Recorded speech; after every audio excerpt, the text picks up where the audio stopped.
Well, I'll tell you what, this is bound to merit a lengthy, grammatically flawed Truth Social post.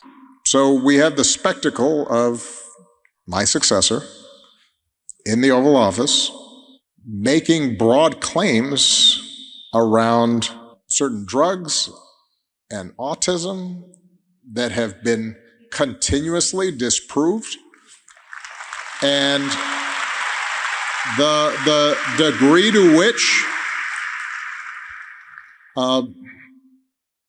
that undermines public health, the degree to which that can do harm to women who are pregnant, all of that is violence against the truth. It appears that former President Barack Obama has had enough of sitting on the sidelines. You look at his comments last week. And so when I hear not just our current president, but his aides, who have a history of calling political opponents vermin, enemies, who need to be targeted, that speaks to a broader problem that we have right now. And something that we're going to have to grapple with, all of us, whether we're Democrats, Republicans, independents. We have to recognize that on both sides, undoubtedly there are people who are extremists and who say things that are contrary to what I believe are America's core values. But I will say that those extreme views were not in my White House. And today, in a speech at an event in London, he held Donald Trump to account, arguing that what we are seeing is not just political spin, but a sustained assault on the truth. And in the wake of Trump's hyperbole-filled bananas UN speech the other day, a rebuttal like this is needed. The American public agrees with it. I mean, I was very proud to see this morning I have the highest poll numbers I've ever had. Part of it is because of what we've done on the border. I guess the other part is what we've done in the economy. When do you think that people are going to feel that? Because we do see polling that doesn't poll well in the economy. The recent Fox polling said 52% say the economy is worse under this administration. You've got unemployment at the highest rate in 4 years. Groceries made a big jump in the last term. So how is that? You're looking forward with these plans that you just talked about. When will people feel that, Mr. Trump? Obama publicly condemned Trump's claim that taking Tylenol during pregnancy causes autism, calling it, quote, a violence against the truth. And he warned that such claims not only mislead, but they undermine public health and trust. Which used to be something we agreed on, and now not so much. So we can help them to bend the moral arc of the universe. Also, especially young people, because it's fair to say that 80% of the world's problems involve old men hanging on and who are afraid of death and insignificance, and they won't let go. And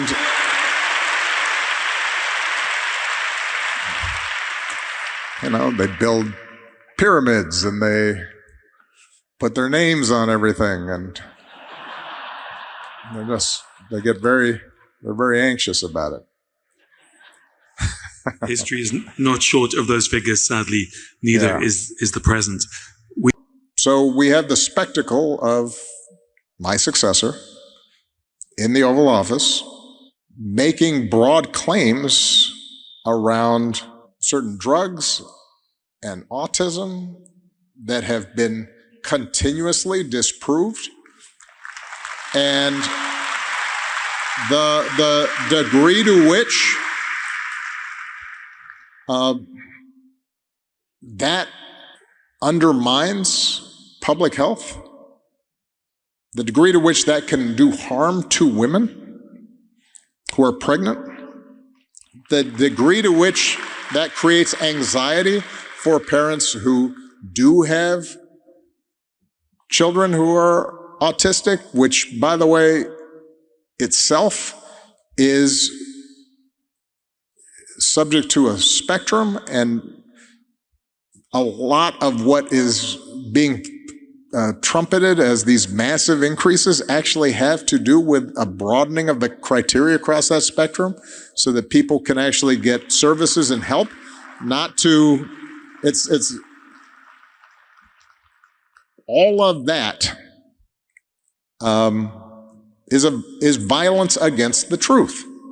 And this comes just a day after Trump made sweeping claims that he has, quote, ended 7 wars, that inflation was defeated, that grocery prices were down under his watch, and that climate change was the biggest con job in history, all of which were epically fact-checked by CNN's Daniel Dale on the spot. There are a lot of issues there. So first of all, some of the conflicts he's counting as wars he resolved were not actually wars at all.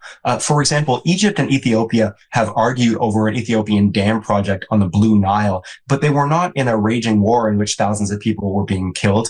Similarly, Trump has claimed that he prevented conflict between Serbia and Kosovo from resuming, but they were not in a raging war either.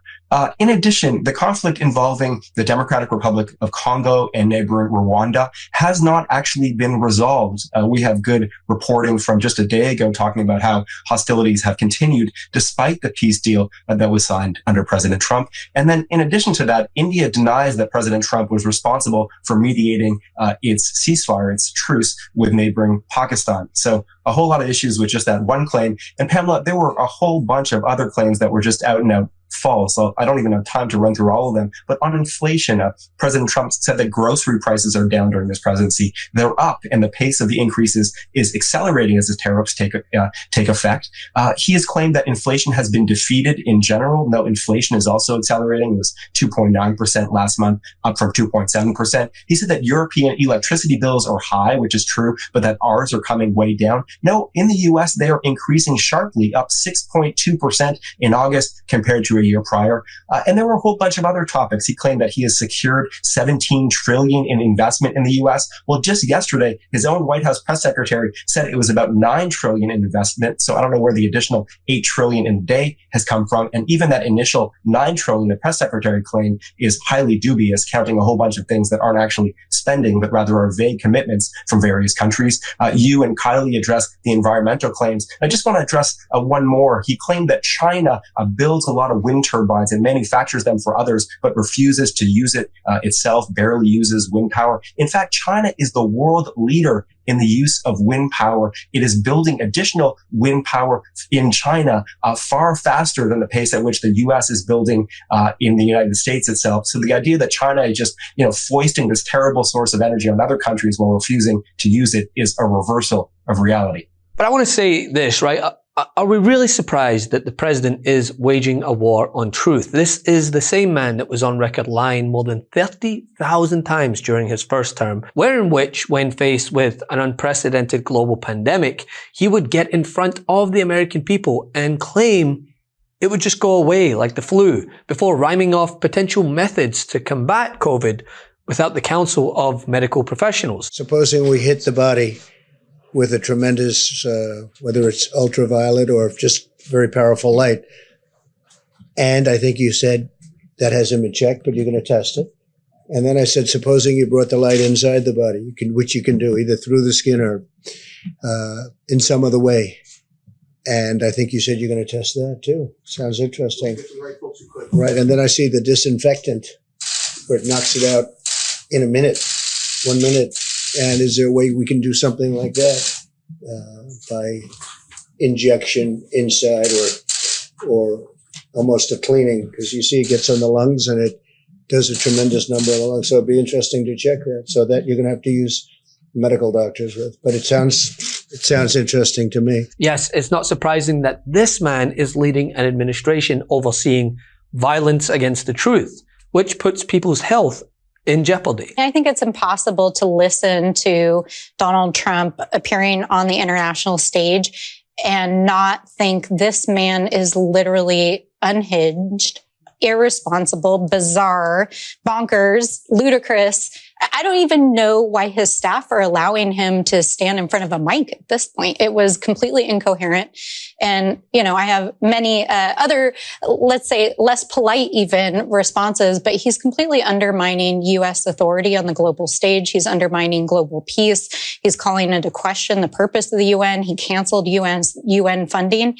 And here he is lobbying to get a peace prize. And the man is literally cozying up to our foreign adversaries. I mean, it's wildly irresponsible. As Obama claimed, it's not about partisanship. It's about restoring the notion that certain claims must be held to a standard, even when they come from the leader of said country. The fact that a CNN journalist is treated not as a critic, but as a necessity during one of Trump's speeches signals just how unreliable the information is. Love this video? Support independent media and unlock exclusive content, ad-free videos, and custom emojis by becoming a paid member of our YouTube channel today.